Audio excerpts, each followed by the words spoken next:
मर्द की कमाई पर सबसे ज़्यादा हक किसका होता है?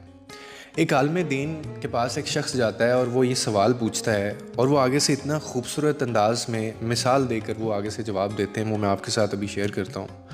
वो आगे से कहते हैं कि अगर एक मर्द के पास अपने घर वालों को खिलाने के लिए सिर्फ़ एक ही वक्त का खाना है ना, और उसके घर में उस वक्त जो है वो उसकी माँ भी भूखी है, उसका बाप भी भूखा है, उसकी बहन भी भूखी है, उसका भाई भी भूखा है और उसकी बेटी भी भूखी है और उसका बेटा भी भूखा है।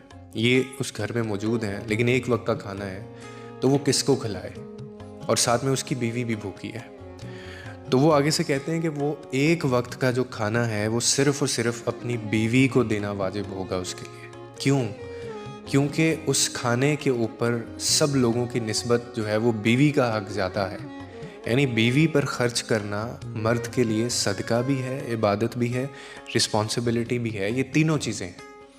क्यों? अब मैं आपको रीज़न बताता हूँ। क्योंकि ये वो रिश्ता है, मैंने आगे भी कहा है, जो खून नहीं है आपका, लेकिन वफ़ा इसमें देखें कितनी है।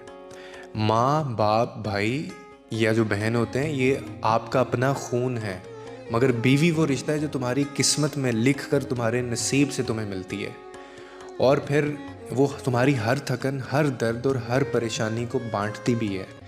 उसके दिल में तुम्हारे लिए दुआ भी होती है, तुम्हारी राह में कुर्बानी भी होती है। और फिर अल्लाह ने इसी रिश्ते के बारे में ये फरमाया है कि औरतें तुम्हारे लिए लिबास हैं और तुम उनके लिए लिबास हो। यानी आप अगर इसको थोड़ा सा समझें कि एक दूसरे का सहारा भी, इज़्ज़त भी और पर्दा भी। इसीलिए बीवी पर ख़र्च करना वो महज़ एक फ़र्ज़ नहीं है, बल्कि वो मोहब्बत का इज़हार भी है और वो सदका भी है। बाकी आपके ब्लड रिलेशंस हैं।